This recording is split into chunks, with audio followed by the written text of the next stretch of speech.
Madam President, I ask unanimous consent that the quorum call be lifted. Without objection. Madam President, I am rising today to talk about a piece of legislation that has been introduced today. My colleague and friend, Senator Ted Kennedy, and I, and Senator Feinstein, are introducing a bill that we hope will lead to the cure for cancer.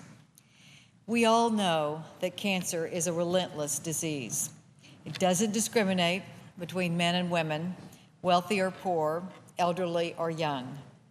In 2008, over 1.4 million Americans were diagnosed with some form of cancer. It may have been you, it may have been a friend, it may have been a coworker, a parent, a sibling, a spouse, or even a child. And more than 500,000 Americans lost their battle with cancer last year. During the last session of Congress, Senator Kennedy and I began work on what we would say would be the next generation of war against cancer. Senator Feinstein has been a leader in this area as well. She is vice chairman of Sea Change, which is an organization that is led by President George Bush, the 41st, and his wife, Barbara. And Diane is a vice chairman of that organization. She has been very active in the cancer cause for a long time, having lost her husband to cancer. And all of us have been touched by it. And we know very poignantly what happened here in our body last year, and that is that Senator Kennedy himself was diagnosed with a brain tumor. And we have watched him valiantly fight off the scourges of this disease. I know in my family that my mother died from a brain tumor, and my brothers have also had cancer. It is such a reminder to all of us, especially when we see one of our own family or one of our beloved colleagues fighting this disease. Arlen Specter has had amazing feats of living through brain tumors, and he's been so valiant, and he too is one of the leaders in the cause that we are trying to fight today, and that is to win against cancer. After Senator Kennedy's diagnosis was announced, I stood on the floor and said that I would have an absolute commitment to introduce legislation with him that we had already been working on for months. We were working with many of the groups that have come together to fight cancer, and there are so many in our country that are banding together to try to put all our resources and all of our experiences and all of what we have learned to work to do that magic thing that will finally cause the cure for this disease. Today, we're keeping the promise that we made, and we waited, of course, for Senator Kennedy to go through surgery and treatment before we introduced it, and he is back with us today, and he is part of introducing this bill today. So we are calling the bill the 21st Century Cancer Alert Act. Here is why we must start again and renew our efforts. Since the war on cancer was declared in 1971, we have amassed a wealth of knowledge. But our success in battling the disease has not been as great as with some of the other health concerns that we have faced in our country, such as heart disease. When we adjust the mortality rate for cancer by age, it is still extraordinarily high when compared to mortality from other chronic diseases. The impact that cancer has on all lives cannot and should not be underestimated. Today, 1 out of every 2 men and 1 out of every 3 women in our country will develop cancer in their lifetimes. That is an incredible statistic, and it shows how important it is that we get a handle on how we can either find the cure or the next best thing, be able to treat it and be able to live with the disease. Let me tell you about some of the women who have fought with this disease. A woman named Elaine in Corinth, Texas, is 44 years old and fighting cancer for the second time in her life. She says, "I would like to see more research and options, especially for people like me who tend to have few options left as a stage 4 cancer patient. I think there is great hope in targeted therapies, and this should be a continued area of research and development." The Kennedy-Hutchinson-Feinstein bill will do several things. It will, first of all, promote cancer diagnosis at an early and more curable stage.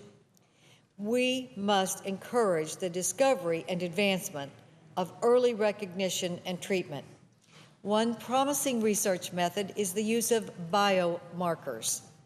Biomarkers leave evidence within the body that alert clinicians to the hidden activity that indicates cancer may be developing. Identifying biomarkers could represent the earliest possible detection of cancer in patients that would be long before the person would see or feel any symptoms. However, even if we strengthen our ability to diagnose cancer, impediments remain that prevent many Americans from undergoing routine screening for cancer. With early screening, the chances of catching the disease at a treatable stage are greater and improve the rate of survival. Number 2, our bill will adopt a cooperative, coordinated approach to cancer research. By establishing a network of biorepositories, we will enable investigators to share information and samples. An integrated approach will accelerate the progress of life-saving research. Furthermore, finding cures should be a collaborative goal.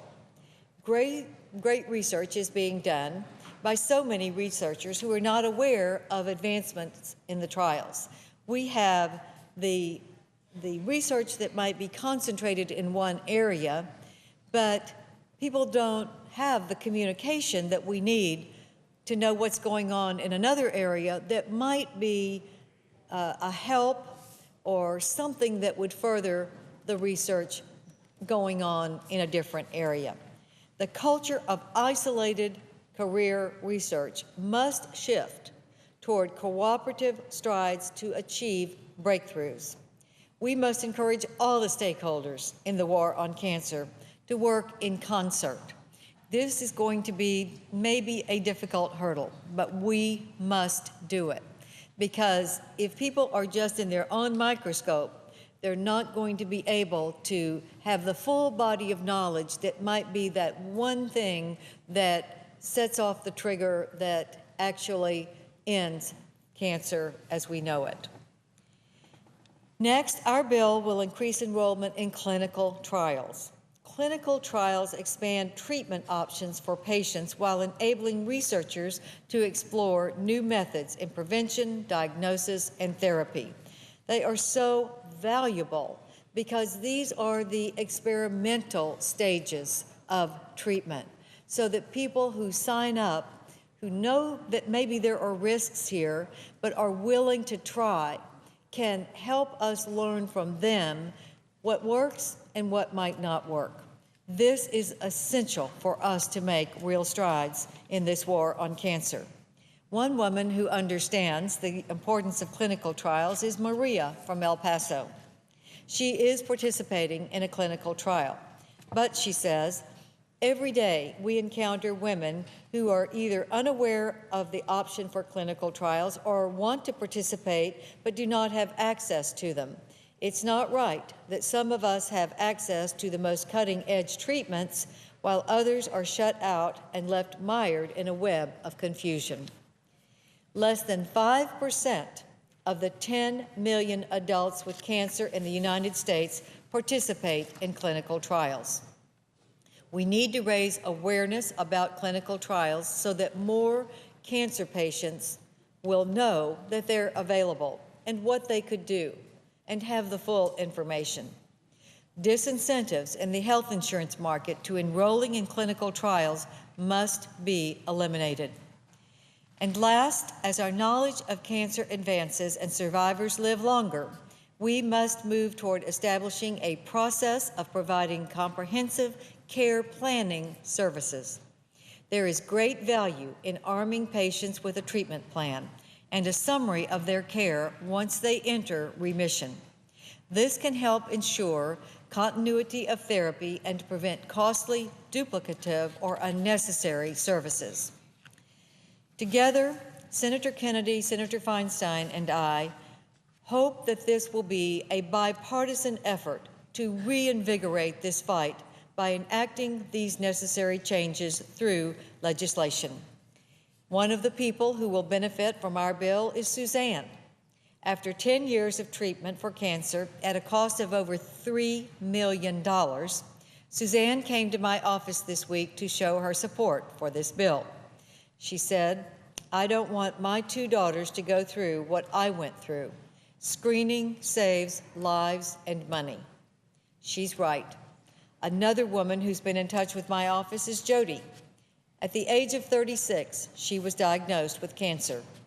After 5 years of treatment, she said, "It is a gift to be here today." The Kennedy-Hutchison-Feinstein bill, through screening programs, research, and clinical trials, will give people like Suzanne, Maria, Elaine, Jody, and many, many others in our country more time to spend with their loved ones. This bill that we are introducing today is not a finished product. There may need to be changes in this bill. It is not perfect, and I already have had some point out the need for us to sit down and try to come up with the absolute right approach. The Health Committee will be looking at this bill. They will be marking it up. We've already had hearings last year, but there will be more of a look, and it will be important that this happen. We want a bipartisan and resounding victory. We want it to be a victory for all of our country, a victory over this disease. It is the kind of bill that can be bipartisan, that should be bipartisan, and should have an overwhelming support from this Congress and from the American people.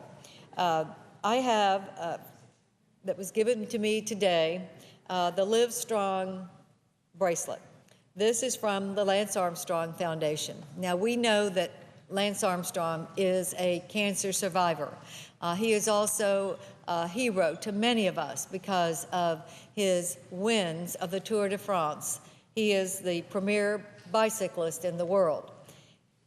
Unfortunately, Lance is in the hospital right now, or he might be just getting out. He doesn't have cancer, that's the good news.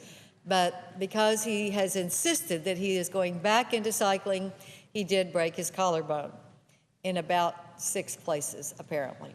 So he is recovering, but we know the grit and determination of this man, because after his Tour de France wins and setting the straight record for Tour de France wins, he came home and decided to take on cancer for everyone.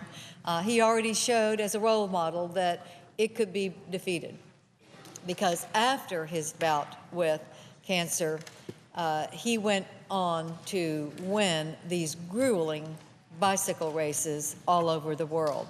So he's been a role model, but he's also, through his foundation, been a champion of making sure that other people have the same chance for survival that he has had. So while we wish him well on the mending of his collarbone, we already owe him a debt of gratitude. And I am going to wear this as we introduce the bill today to show what one person can do to defeat this cancer. But I can also say that all of us can come together and help him get the message throughout the world that we can defeat cancer if we come together to do it. And no one is a better leader in this cause on the Senate floor today than Senator Edward Kennedy. He has not only helped craft the legislation, Even when he was in treatment, he was making edits to this bill. But he also is another person who is showing courage, as Lance Armstrong has, by not giving up, by coming right back to the Senate after the treatments that he has been taking and saying he, too, is going to join with Lance Armstrong to make sure everyone has the chance that he does for an early detection and for a chance to live that full life that we want every American to have. So I'm very proud today to be standing here for Senator Kennedy to say that we're going to fight this together, we're going to work together, we're going to try to have a resounding bipartisan victory on this bill, working with the Help Committee and their input, and we will win a victory for all Americans, and maybe we will make Washington see that we can work together, and maybe that will be the change in how things are done in Washington that we've all been looking for. It would be a change for the better.